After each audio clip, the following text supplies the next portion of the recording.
From childhood, we learn a simple truth. A dog is man's best friend, a loyal companion, a protector, a helper. But then why, when we want to truly insult someone, to humiliate them, do we turn to this seemingly noble image? Think about how much negativity and contempt are packed into expressions like a dog's life, you dirty dog, or the infamous son of a bitch. This strange pattern can be found in many cultures. For example, in Polish, one of the strongest curses is psia krew, which literally translates to dog's blood.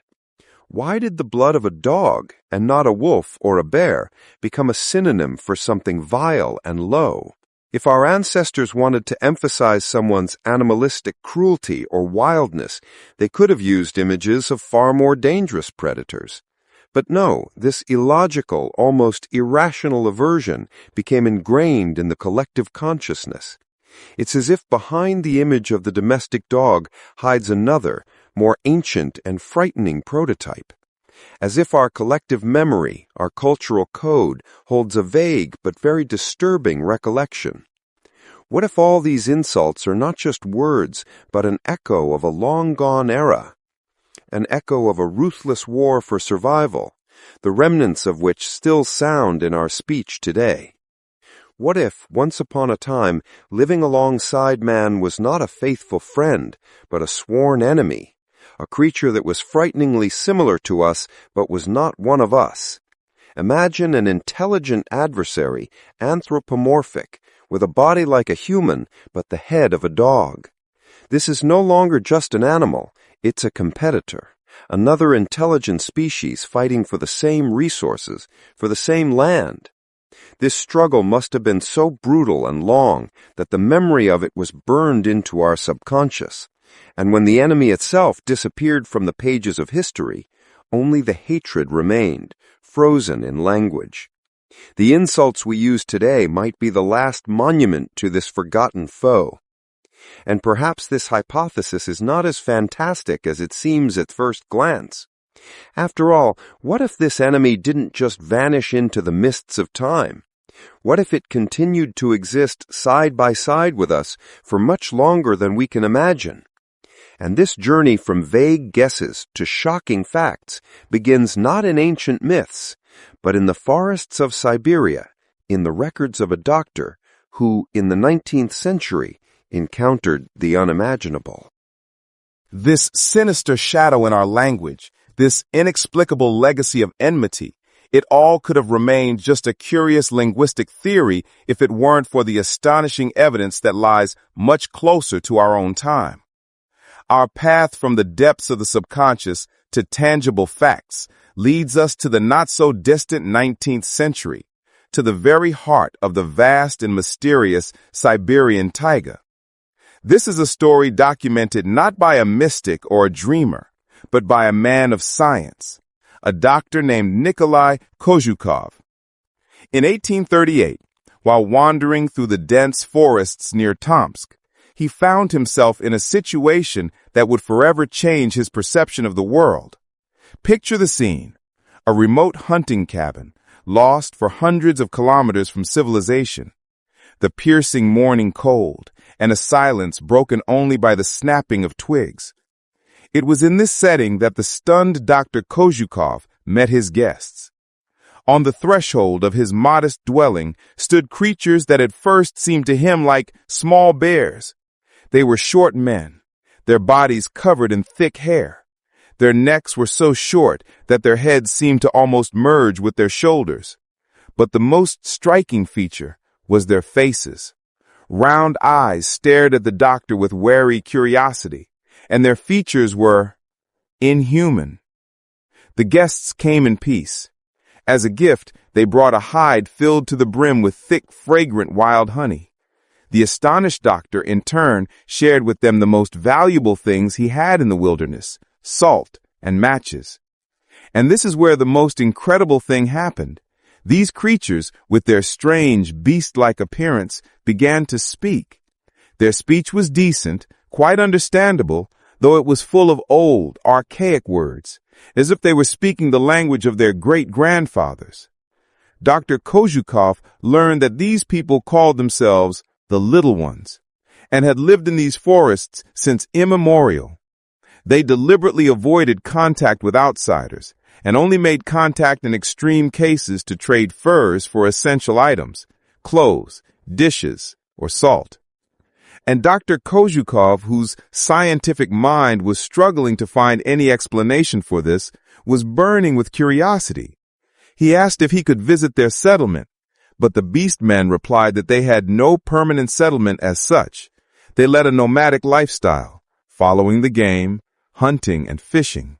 For shelter, they used ancient mud huts built by their ancestors, which they merely maintained. And with that, their conversation ended. The guests left as quietly as they had appeared, leaving Dr. Kozhukov alone with thoughts that turned his entire scientific worldview upside down. This story could have been dismissed as fatigue, a hallucination, or a forest mirage, if not for its continuation. Upon returning to Tomsk, Kuzhushkov told his cousin, Colonel Mitrokhin, about his incredible adventure, and the colonel's reaction was no less shocking than the encounter itself. He wasn't surprised at all. Moreover, he confirmed that all the locals, especially those involved in the fur trade, knew perfectly well about the Little Ones. These forest dwellers were part of a hidden but very real taiga economy. They regularly exchanged their rich hunting spoils for goods from the big world. To the local traders, they were just another wild tribe, albeit an extremely unusual one. Thus, Dr. Kozhukhov's story ceased to be just a tall tale. It became a documented testimony, confirmed by another person. In the wilds of Siberia, just a couple of centuries ago, lived a tribe of beings that combined human and animal traits, possessed speech, and led their own hidden way of life. And this fact, this Siberian encounter, is like a key that opens the door to a much deeper past. For if they were seen in the 19th century, what about the centuries before? It turns out that the most respected historians and philosophers of antiquity knew much more about them and wrote about them as a very real people inhabiting different corners of our planet. Dr. Kozhukhov's story in the Siberian wilderness ceases to be a mere anomaly and becomes a key, unlocking a stunning panorama of the past. It turns out that this remarkable account is only the latest, most recent page in a multi-volume chronicle kept by the greatest minds of humanity for millennia. The encounter in the Siberian taiga is not the beginning of the story, but its echo. To understand the scale of this phenomenon, we need to travel through centuries and continents, listening to the whispers of those whose names have become synonymous with wisdom and knowledge. And we begin with the founding father of history itself, Herodotus, the ancient Greek historian whose works form the basis of all Western civilization, was a meticulous and inquisitive researcher. Traveling through Africa and describing the lands of modern-day Tunisia, he scrupulously listed the local fauna. In his list, among very real giant snakes, lions, elephants, and venomous vipers, he mentions dog-headed men as if it were a matter of course. For Herodotus, they were as much a part of the African world as any other exotic animal. He wasn't inventing them. He was merely stating a fact that was apparently common knowledge. Let's move eastward to the heart of the mighty Persian Empire. Here, at the court of King Artaxerxes II, served another Greek as a personal physician, Ctesias of Cnidus. As a doctor, he possessed a keen, observant mind and had access to a wide variety of information flowing in from all corners of the vast empire. In his records, he describes in detail one of the peoples inhabiting the highlands of India. According to Ctesias, these people were dark-skinned and sinewy, dressed in the hides of wild animals, and did not possess human speech, communicating with each other and with outsiders through gestures.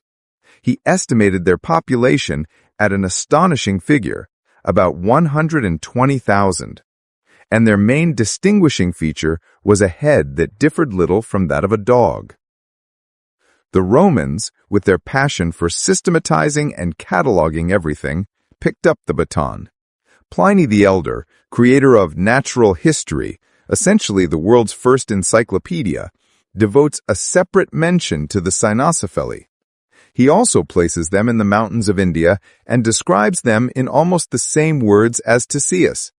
They dress in animal skins, bark instead of speaking, are armed with claws, and live by hunting beasts and birds. His information is repeated almost word for word by Megasthenes, who was on a diplomatic mission to the court of the great unifier of India, Chandragupta. These are no longer just retellings of rumors, but testimonies obtained from different sources and at different times, all converging on the key details. But perhaps one of the most significant pieces of evidence was left to us by a man whose name has become a byword for any traveler, Marco Polo. Having spent many years in China and its neighboring territories, he didn't just repeat others' legends. In his notes, he stated directly that he had seen these creatures with his own eyes on the islands of the Andaman archipelago. For him, this was not a fairy tale, but a part of the real world he was exploring. And what is most astounding is that it wasn't only secular historians and travelers who spoke of these creatures. They became a subject of serious theological reflection for the most authoritative Christian authors. St. Augustine, one of the greatest church fathers, posed a most difficult philosophical question in his foundational work, The City of God. Reflecting on the diversity of peoples, he wrote, "What should be said of the Cynocephaly, whose dog-like head and barking proclaimed them beasts rather than men?" He did not doubt their existence. For him, it was a given that posed a theological problem. Are these beings descendants of Adam? Do they possess a soul? Following him, Isidore of Seville, author of the first Christian encyclopedia, placed the Cynocephaly in the section describing the real monstrous races of the world. Thus, we are faced not with a chain of coincidences, but with a global mosaic. From the Africa of Herodotus to the India of Ctesias, from Marco Polo's China to the works of the Church Fathers, everywhere we find mentions of the same people. They were so real to the people of the past that they were not just described in books. They were given a specific place in this world, their lands plotted on maps as completely real and existing territories. The testimonies of the greatest minds of antiquity in the Middle Ages are a powerful argument, but words, even the most authoritative, remain just words. It is another matter entirely to see the proof with your own eyes. And our ancestors left us just such proof. Silent parchment witnesses that transform vague descriptions into a clear geographical reality. We are talking about maps. For a medieval person, a world map, or mappa mundi, was not just a diagram of continents and oceans. It was a comprehensive tapestry of the known world, which included not only cities and rivers, but also biblical scenes, exotic animals, and all the peoples created by God, no matter how strange they seemed. And on these maps, the most detailed and respected of their time, the dog-headed people were given their rightful place.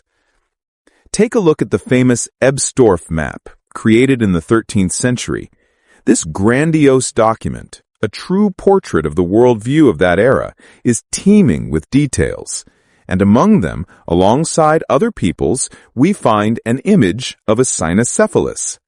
This is not just a sketch of a monster in the margins. This is a full-fledged inhabitant of this world, complete with a detailed legend. The inscription next to the figure reads, "The Cynocephali are so called because they have dogs' heads and faces. Their clothing is animal skins, and their voice is a dog's bark." Moreover, he's not depicted as a wild beast. In his hands, he holds a bow and arrow. He is a warrior, a hunter, a member of his society. This is not just a drawing. It's a passport certifying his existence and place in the world order. But if you think they were placed somewhere on mythical, unknown fringes, another great map of that time, the Hereford map, offers an even bigger surprise.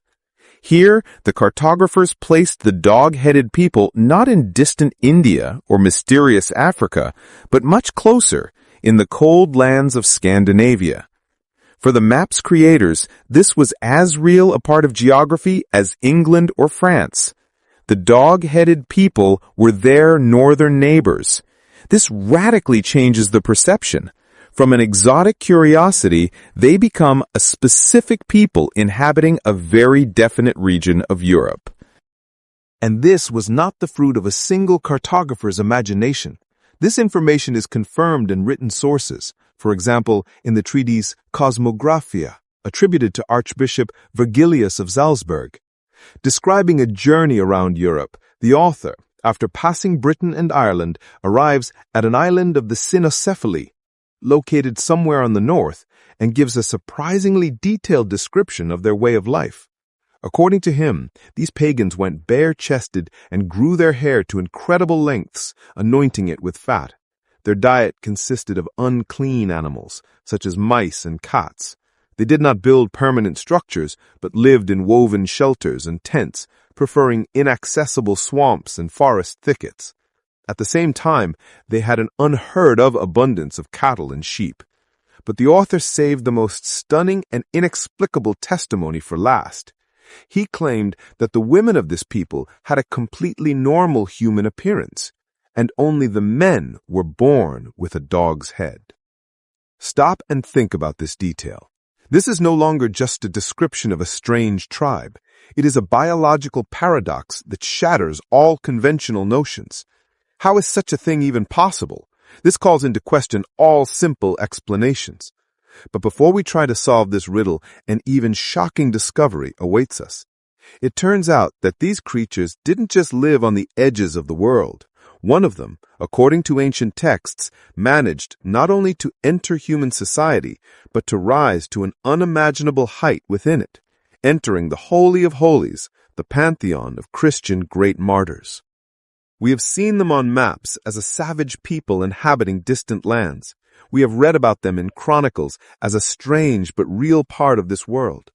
But no ancient text, no old map can prepare us for the next discovery, for a paradox that shatters all notions of the boundaries between man and monster, holiness and savagery. It turns out that one of these creatures didn't just come into contact with the human world. It burst into it, traveled the path from beast to righteous man, and forever entered the Holy of Holies, the pantheon of Christian great martyrs. This story concerns one of the most famous and revered figures in Christianity, Saint Christopher, the patron saint of travelers. Millions of people around the world wear his image, believing it will protect them on their journey. His depiction, a mighty giant carrying the small Christ child across a raging river, is familiar to everyone. But beneath the layer of later, more familiar images, lies his original, shocking appearance. Early hagiographies and icons, especially in the Eastern Orthodox tradition, depict him without any allegory, with the head of a dog. According to these ancient texts, before his conversion, Christopher was a giant warrior of enormous height who struck terror throughout Palestine. He came from the tribe of the Cynocephaly, and his dog's head was not a deformity, but a fearsome weapon that helped him in battle. He was the embodiment of primal strength and followed a simple principle: to serve whoever was the most fearsome and powerful of all. First, he entered the service of a local king, but soon realized that the king feared the devil. So Christopher left him and decided that there was no one in the world more terrible than the Lord of Darkness, and he began to serve him. He became his faithful warrior, embodying evil and destruction. However, one day he saw his powerful master flee in fear from a simple roadside cross. And then the Cynocephalus realized that there was a power before which even evil itself trembled. This discovery turned his world upside down. He left his dark lord and went in search of the one who was stronger than all. His journey led him to a hermit who told him about Christ and taught him to serve people in his name. Thus, the giant with the dog's head began his repentance, carrying travelers across a dangerous river on his mighty shoulders. It was here that the famous encounter with the child took place, whose weight turned out to be heavier than the whole world, for it was Christ himself. After this event, he was baptized and received his name, Christopher, which means Christ-bearer. He became a zealous servant of God and went to Lycia in modern-day Turkey, where he converted many people to the new faith through his example and preaching. Of course, such activities could not go unnoticed by the authorities. During the persecution of Christians under the Emperor Trajan, Christopher was captured. He faced fierce opposition and endured cruel trials, but he did not renounce his faith. In the end, his earthly journey came to a close, and the Church numbered him among the great martyrs for his steadfastness and faith. How is this possible? How could a creature that ancient authors described as a savage and St. Augustine considered more beast than man enter the choir of saints? For the early Church, there was no contradiction in this. On the contrary, the story of Christopher the Cynocephalus was a powerful symbol of all-encompassing divine grace. It proved that the light of faith could penetrate any shell, even the most bestial, and transform the wildest and most terrifying creature into the image and likeness of God. It was the ultimate story of redemption. Over time, as the world became more enlightened and rational, this original image became inconvenient. It stood out too much from the conventional picture of the world. And gradually, on icons and frescoes, the dog's head was replaced by the face of a stern but entirely human giant.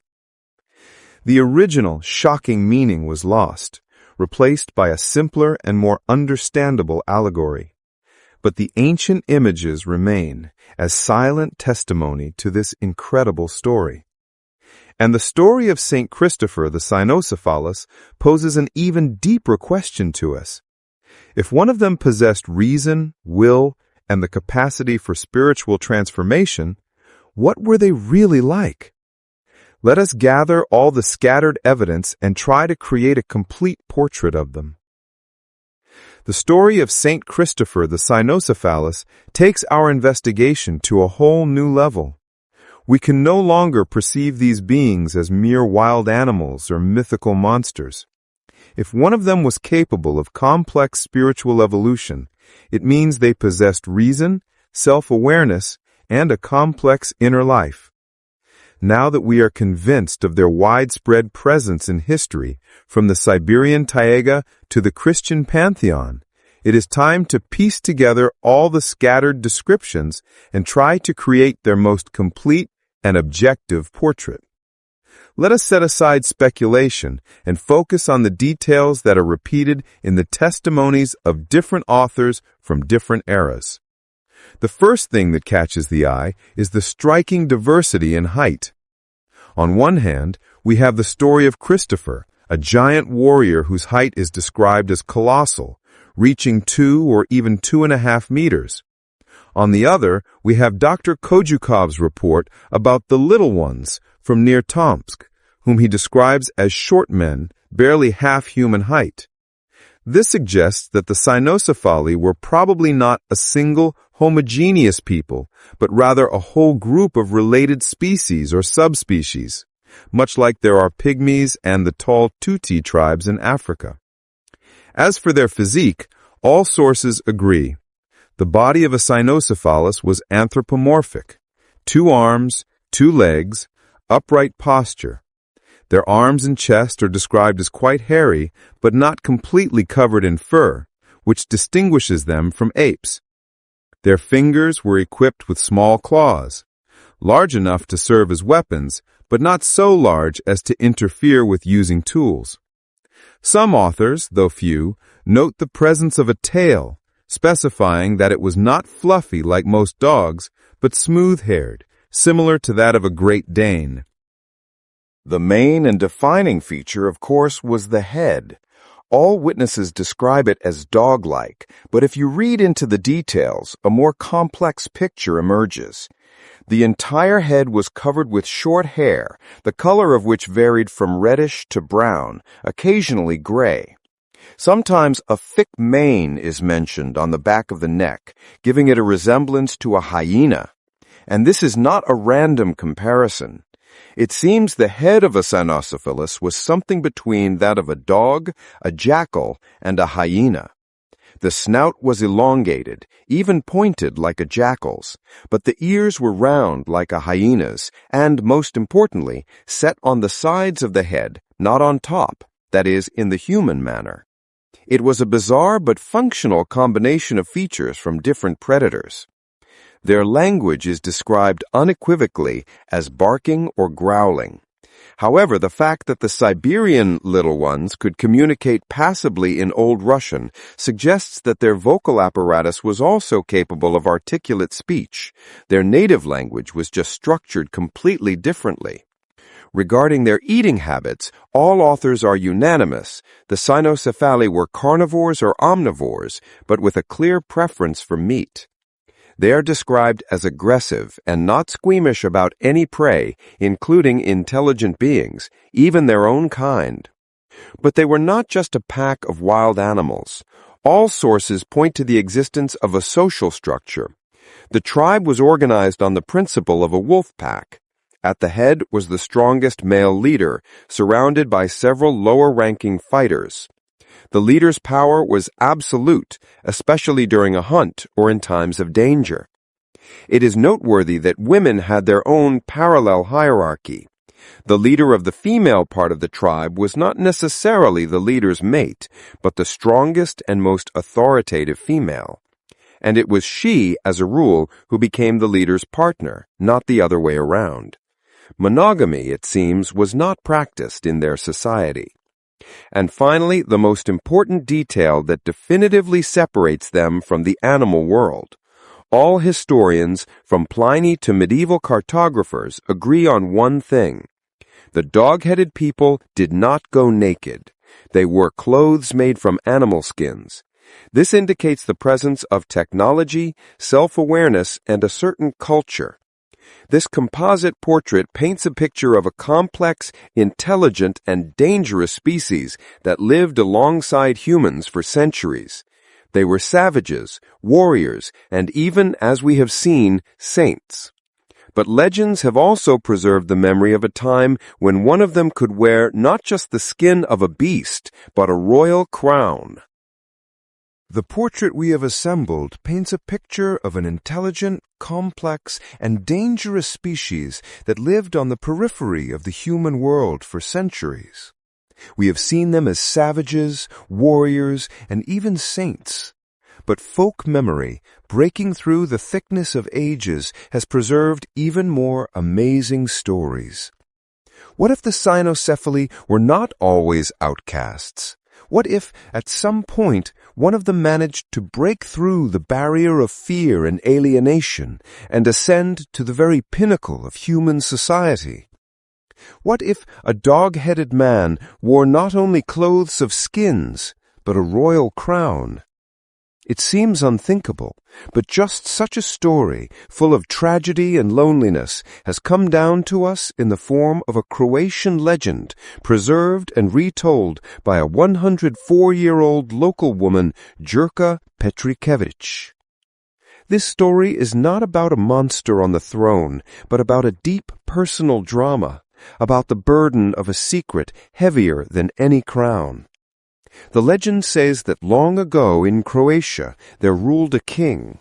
He was wise and just, but no one had ever seen his full face. He lived in constant fear because under his royal headdress he hid a terrible secret. He had a human body, but the head of a dog. His greatest nightmare was that someone would find out, and to keep his secret he was forced to perform a monstrous ritual. Every day a new young man was brought to him to shave him, and every day after the young man was put to death so that he could not reveal what he had seen. The kingdom lived in fear, and the king in icy solitude, trapped by his own secret. But one day the turn came for the only son of a widow. The mother, driven mad with grief, could not accept the loss of her child and decided on a desperate act. The night before her son was to go to the palace, she kneaded dough for bread. But into the flour and water she added something priceless, a few drops of her own mother's milk. She baked the bread and told her son to offer it to the king before he began his dreadful task. The young man, trembling with fear, appeared before the ruler. But before picking up the razor, he held out the bread his mother had baked. The king, surprised by such boldness, broke off a piece. The bread seemed so sweet and delicious, unlike anything he had ever tasted. He ate it all with pleasure and asked the young man the secret of its amazing taste. And then the young man revealed the secret. "This bread is so sweet because my mother added her milk to it." Hearing this, the king froze. Having tasted a mother's milk, he had, by ancient law, become a sworn brother to this young man. He could no longer harm him. For the first time in many years, his cruel ritual was broken. He spared the young man's life, but made him swear a terrible oath, never to tell anyone the secret of the dog's head. Юноша был счастлив, что остался в живых, и честно хранил клятву. Но тяжесть королевской тайны оказалась для него невыносимой ношей. Она давила на него днем и ночью. Он не мог ни есть, ни спать. Чувствуя, что он вот-вот сойдет с ума, он однажды убежал далеко в поле, выкопал в черной земле ямку, наклонился к ней и прошептал в самую ее глубь: «Черная земля, знай, у нашего короля песья голова». Ему сразу стало легче. Он закопал ямку и вернулся домой, уверенный, что его тайна теперь надежно похоронена. Но рядом с тем местом росла бузина. И случилось так, что вскоре мимо проходил пастух, который срезал одну из ее ветвей, чтобы смастерить себе новую дудочку. Когда он вырезал инструмент и поднес его к губам, чтобы сыграть мелодию, из дудочки полились не звуки музыки, а слова, ясные и четкие. «У нашего короля песья голова». Тайна, нашептанная земле, проросла сквозь корни бузины, впиталась в ее древесину и теперь звучала на всю округу. Весть облетела все королевство. От короля с собачьей головой все отвернулись. Он остался один, покинутый, одинокий и небритый, навсегда запертый в своем обличии, которое он так отчаянно пытался скрыть. Эта история показывает нам не монстра, а существо, способное страдать и желать быть принятым. И глядя на все эти свидетельства, от древних карт до трагических легенд, мы неизбежно подходим к главному, самому сложному вопросу. Если они действительно были здесь, если они жили среди нас, то что же с ними стало? Итак, мы прошли этот долгий и извилистый путь до самого конца. Мы начали наше путешествие с простого вопроса, с загадочного шепота, застывшего в наших собственных языках, с необъяснимой ненависти к образу собаки, заложенной в древних ругательствах. Этот шепот привел нас в заснеженную сибирскую тайгу XIX века, где врач-прагматик лицом к лицу столкнулся с живыми представителями этого забытого народа. Оттуда мы погрузились в глубину веков, вслушиваясь в голоса Геродота, Плиния и Марко Поло, которые говорили о собакоголовых людях не как о мифе, а как о реальной части мира. Мы видели их земли, нанесенные на самые авторитетные карты Средневековья, как неоспоримую географическую данность. Мы с изумлением взирали на икону святого гиганта с песей головой, чей образ стал символом невозможного искупления. И, наконец, мы услышали трагическую легенду об одиноком короле, чья тайна была тяжелее любой короны. Before us is not one or two scattered tales. Before us is a colossal body of evidence spanning thousands of years, different continents, different cultures and religions. From ancient historians to church fathers, from Venetian merchants to Siberian hunters, from cartographers to anonymous storytellers, they all speak of the same thing. The last recorded encounters with them in the New World, according to the testimony of Christopher Columbus himself, date to the 18th century. In Eurasia, they were seen as late as the 19th. There is so much evidence, so intertwined and consistent, that to simply dismiss it all as fiction or mass delusion becomes impossible. To ignore this phenomenon is to ignore a huge part of our own documented history. But then, if we accept the probability of their existence, we face the main, most frightening question. What were they? Were the Cynocephaly a completely separate, non-human species of intelligent beings? A parallel branch of evolution that developed side by side with Homo sapiens but took a different path? A kind of canine man who lost the ruthless struggle for the planet just as the Neanderthals once lost? Or were they human, but belonging to some lost race, an ancient subspecies with shocking physical differences? Modern science offers a simple explanation. They were merely people with rare genetic abnormalities, victims of a genomic glitch whom superstitious ancestors took for monsters.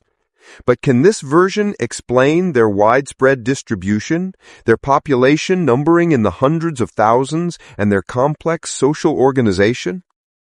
And from this question arises the last, darkest one. If they really existed, where did they all go? Their disappearance is a mystery as deep as their existence itself.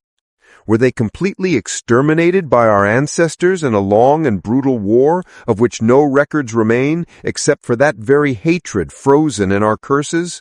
Perhaps dog's blood and son of a bitch are the last trophies of that forgotten victory. Or did they simply fail to compete, retreating ever further into dense forests and mountains until the last of them dissolved into the wilderness? Or perhaps they never disappeared at all. Maybe they just became even more skilled at hiding, and somewhere in the most inaccessible corners of the planet, the descendants of the Siberian little ones still live, avoiding all contact with our world. All the chronicles are silent, the maps have become museum exhibits, and the witnesses are long gone. Now that all the facts are before you, only the main question remains, which everyone must answer for themselves. Who were these beings, and what was their fate?